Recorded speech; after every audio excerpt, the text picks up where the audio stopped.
안녕하세요. 사실과 자유 이승만TV의 주익종입니다. 오늘은 우리가 갖고 있는 프랑스의 과거사 청산에 대한 또 한 가지 착각에 대해서 말씀드리고자 합니다. 프랑스에서는 2차 대전이 끝난 지 한 반세기 만인 1980, 90년대에 여러 건의 독일 협력자에 대한 기소, 재판이 이루어졌습니다. 그래서 이걸 가지고 프랑스는 대독 협력자를 끝까지 추적, 처벌했다. 그로부터 배우자. 이런 이야기를 우리나라 사람들은 흔히 합니다. 자, 그런데 프랑스는 과연 숙청을 계속 했던 것인가? 또 그 숙청은 어떤 것이었나 하는 것에 대해서 오늘 살펴보도록 하겠습니다. 오늘 제가 드린 말씀의 제목은 프랑스의 과거사 청산, 타인 숙청에서 자기 성찰로라는 것입니다. 프랑스에서는 거의 2차 대전의 종전으로부터 반세기 만에 부역자 처벌이 다시 이루어졌는데 그 경위를 먼저 좀 살펴보도록 하겠습니다. 대독 협력자 숙청은 1951년경에 종결이 됩니다. 그런데 1964년이 되면 프랑스는 반인륜범죄 처벌법이라는 것을 제정을 하게 돼요. 이 법은 1945년 8월 국제재판소 헌장에 반인륜범죄는 공소시효가 없다. 이렇게 아주 간략한 문구로 되어 있는 법이라고 합니다. 자, 반인륜범죄라고 하는 것은 독일의 주요 전범을 처벌하기 위해서 새로 도입한 죄목이 되겠는데요. 유태인에 대한 살해 절멸이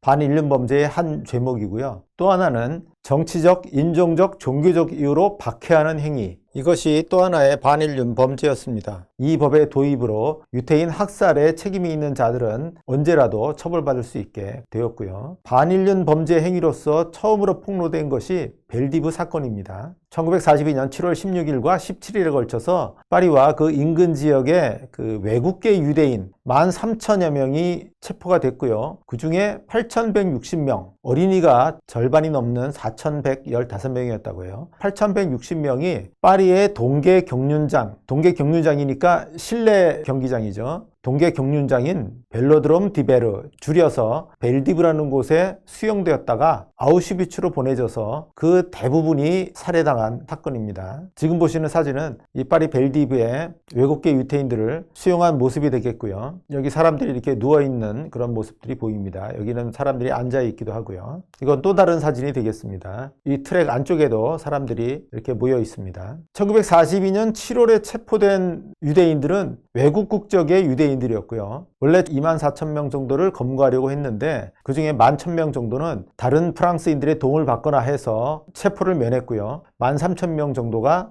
체포됐던 겁니다. 어쨌든 이 벨디브 사건 자체는 유태인 학살 사건으로 이미 알려져 있던 것인데 이게 새롭게 조명이 된 것은 1978년에 과거 BC 정부 인사에 대한 추적 인터뷰에서 새로운 사실이 밝혀졌기 때문입니다. 그 새로운 사실이란 것은 바로 이 유태인 체포와 이송의 주범이 프랑스 경찰이었다고 하는 겁니다. 그러니까 독일 점령 당국과 프랑스 경찰 간에 사전 협약이 있었어요. 프랑스 내에 있는 유태인들을 프랑스 경찰이 체포해서 독일 점령군에게 넘겨주면 독일 점령군이 처리하겠다라고 하는 협약이었습니다. 이 협약에 따라서 프랑스 경찰 4,500명이 벨디브 체포 작전을 펼친 것인데 이 작전에 대해서는 봄바람 작전이라고 하는 이름이 붙었다고 합니다. 이 벨디브 사건과 관련해서는 여러 편의 영화가 제작이 됐는데요. 특히 2010년에 두 편의 영화가 발표가 됐습니다. 하나는 대검거라고 하는 영화인데요. 제목이 불어로 라풀이라고 되어 있습니다. 라풀이라는 게 대검거예요. 그러니까 한 명을 검거하는 게 아니라 한 무리 일단의 사람들을 일망타진하는 거, 다 잡아들이는 거. 이게 이제 라풀입니다. 영어권에서는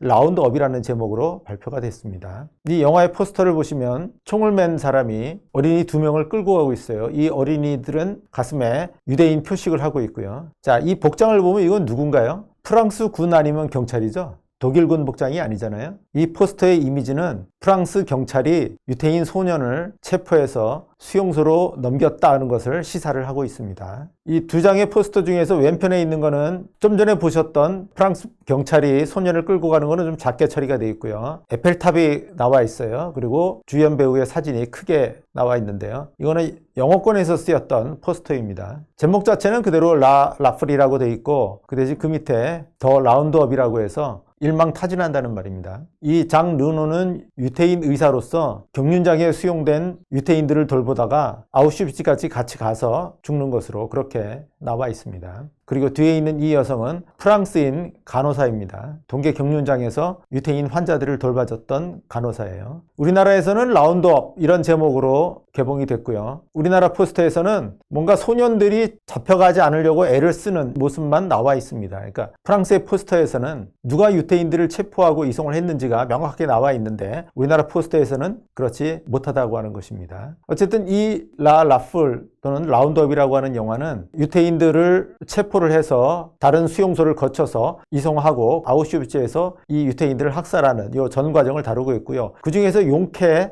극적으로 살아남은 생존 소년이 훗날 이 간호사를 다시 만나는 걸로 그렇게 영화가 구성이 되어 있습니다. 또 한편의 영화는 사라의 열쇠인데요. 역시 유명한 영화배우죠. 크리스틴 스콧 토마스라고 하는 유명한 영화배우가 주연을 맡았고요. 이 밑에 보면은 이 소녀는 이 밀밭을 아주 다급한 표정으로 뛰어오고 있는 모습입니다. 이 소녀의 이름이 사라예요. 유태인 소녀입니다. 여기 가슴에 역시 유태인 표식을 달고 있습니다. 그리고 이 크리스틴은 이 유태인 소녀의 행방을 쫓는 그런 기자로서 이 영화에 출연을 한 겁니다. 영화는 두 남매가 아침에 침대에서 침대 이불보를 뒤집어 쓰고 위에가 누나고 아래가 남동생인데 둘이 장난을 치는 장면으로 시작해요. 그런데 갑자기 문을 크게 두드리는 소리가 들리고요. 깜짝 놀라서 이제 소녀가 일어난 거죠. 그래서 나가려고 하니까 동생이 물어봅니다. 누나 뭐 해? 그러니까 누나가 금방 돌아올게 이렇게 대답을 하고요. 소녀가 나가서 보니까 프랑스 경찰이 체포하러 온 겁니다. 그걸 보고 놀라서 다시 이 방으로 들어와서 동생에게 집에 숨으라고 합니다. 그러면서 어제처럼 숨바꼭질 하는 거야 라고 얘기를 하니까 동생이 알았어 합니다. 그리고 나서는 동생에게 벽장으로 들어가라 한 거예요. 그래서 동생이 벽장에 들어가는 모습이 나옵니다. 그리고 이 소녀가 거실로 나가니까 프랑스 경찰이 이 집안에 있던 이 소녀와 엄마를 체포해서 나가게 됩니다. 동생은 이 벽장 안에 숨어 있는데 프랑스 경찰이 이 벽장을 열지 못하도록 이 소녀가 벽장의 문을 잠그고 열쇠를 갖고 있는 겁니다. 이 영화의 제목에 나오는 사라의 열쇠가 되겠습니다. 어쨌든 이 소녀는 벨디브 경륜장에 갇혀 있다가 다른 수용소로 옮겨졌습니다. 이미 거기서 부모와 분리돼서 부모는 먼저 아우슈비츠로 보내졌고요. 이 소녀가 다른 소녀와 필사에 탈출을 합니다. 이 소녀가 탈출하려고 할 때 그를 발견한 한 프랑스 경찰이 그 탈출을 눈 감아줘서 탈출할 수가 있었고요. 여차여차해서 이 집에 다시 돌아오게 됩니다. 그런데 벨디브 경륜장에서도 이틀을 묵었고 다른 수용소에서 탈출해서 파리까지 돌아오는 과정에서 상당한 시간이 걸리지 않았겠습니까? 예를 들면 최소한 일주일 정도는 걸렸을 거예요. 이 사라가 집에 돌아와서 벽장문을 열고서 깜짝 놀라는 장면입니다. 당연히 동생이 죽었겠죠. 죽고 나서도 며칠이 지나서 시체는 썩기 시작했을 거고요. 그래서 비명을 지르는 장면이 바로 이 사진이 되겠습니다. 이 소녀는 다른 프랑스인의 도움으로 성인으로 성장하고 그 다음에 미국으로 건너가서 결혼까지 하지만 결국은 자신이 동생을 죽게 했다는 이 트라우마 때문에 자살을 하게 되고요. 그런 과정들을 이 여기자가 추적하는 그런 내용의 영화입니다. 어쨌든 이 두 편의 영화는 이 벨디브 사건이 얼마나 처참한 것이었는지를 생생하게 보여주고 있습니다. 자, 이 벨디브 사건은 어떻게 처리가 됐느냐? 이 유태인 체포와 이송의 주범이 프랑스 경찰이었다 하는 것이 밝혀지니까 더 이상 그대로 내버려둘 수가 없는 겁니다. 그래서 1979년 3월에 파리 지역의 프랑스 경찰 대표인 르게를 반인륜 범죄 혐의로 기소하게 됩니다. 그런데 실제로 재판에 가기까지는 한 10년 정도가 걸렸고요. 그런데 마침 재판을 할 즈음 해서 이 사람은 자연사를 했어요. 그래서 더 이상 사법 처리가 진행이 안 됐고요. 이렇게 사법 처리가 제대로 이루어지지 않자 유태인 유가족 등이 1989년에 이 BC 프랑스의 경찰 총수였던 부스케를 반인륜 범죄 혐의로 고소를 했습니다. 그리고 2년쯤 뒤에 기소가 됐고요. 다시 2년쯤 뒤에 재판이 열리게 됐는데 재판을 앞두고는 한 정신병자가 이 부스케를 살해하는 일이 벌어져서 또 재판이 진행되지 못했습니다. 벨디브 사건의 사법 처리면을 보면은 한마디로 그 절차가 매우 지연됐다는 것을 알 수가 있는데요. 이거에 대해서는 정부와 검찰이 사법 처리에 소극적이었기 때문이다라는 그런 평가가 내려져 있습니다. 여태껏 유태인 학살 범죄는 독일이 행한 것으로 알려져 있었는데 프랑스 경찰, 프랑스인이 그 주범이기도 했다는 것이 밝혀진 것이고 이것은 프랑스로서는 매우 부끄러운 기억이고 언급하면 안 되는 것으로 터부시되어 왔다는 것이죠.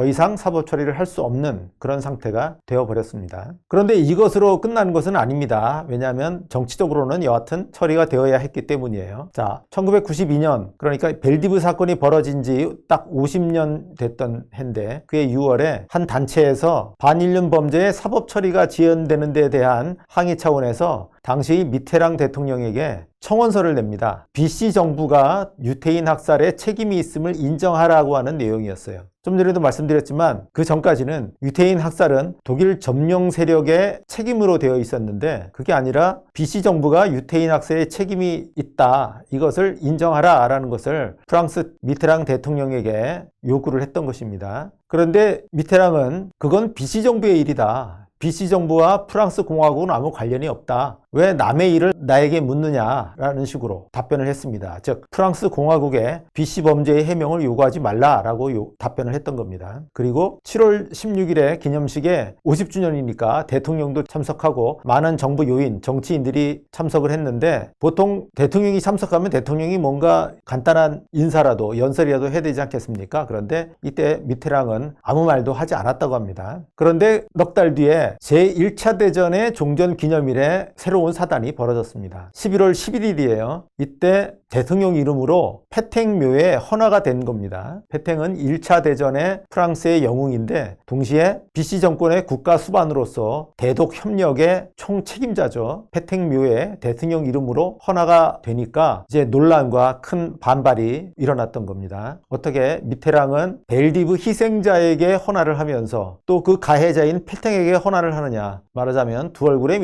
미테랑은 이중인격자냐라는 비난과 반발이 쏟아져 나온 겁니다. 이듬해 2월에 미테랑은 벨디브 사건이 일어났던 7월 16일을 국가기념일로 제정하는 결단을 내리게 됩니다. 이 국가기념일의 명칭이 특이한데요. 이른바 프랑스 국가정부라는 사실상의 권력체, 1940년부터 44년까지 있었던 이 사실상의 권력체 하에서 자행된 인종주의적, 반유대주의적 박해의 국가기념일이다, 이름을 붙였습니다. 여기서 사실상의 권력체라고 하는 것이 BC 정부죠. BC 정부를 프랑스 국가정부로 인정을 안 하는 거예요. 사실상의 권력체였다라고만 언급을 했고요. 그 다음에 이 박해의 주범이 명시가 되어 있지 않아요. 그냥 이 권력체 하에서 자행된 인종주의적, 반유대주의적 박해라고만 되어 있습니다. 이렇게 유태인 박해의 주범이 명확하게 언급되지는 않았습니다만은 어쨌든 벨디브 사건을 국가 추념일, 국가 기념일로 제정하게 됐고, 그래서 이듬해 7월에는 기념물도 제작이 됐습니다. 그리고 그 기념물의 기념비에는 나치 점령 당국의 명령으로 BC 정부의 경찰들에 의해라고 그렇게 명시가 됐습니다. BC 정부의 경찰들이 유대인을 체포하고 이송을 했지만 그것은 나치 점령 당국의 명령 때문이었다라고 해서 그 책임의 일단을 여전히 독일에게 돌렸던 것이죠. 미테랑은 퇴임 때까지도 벨디브 사건에 대한 프랑스의 책임에 대해서 공식 사과하지 않았다고 합니다. 미테랑에 이어서 대통령이 된 시라크가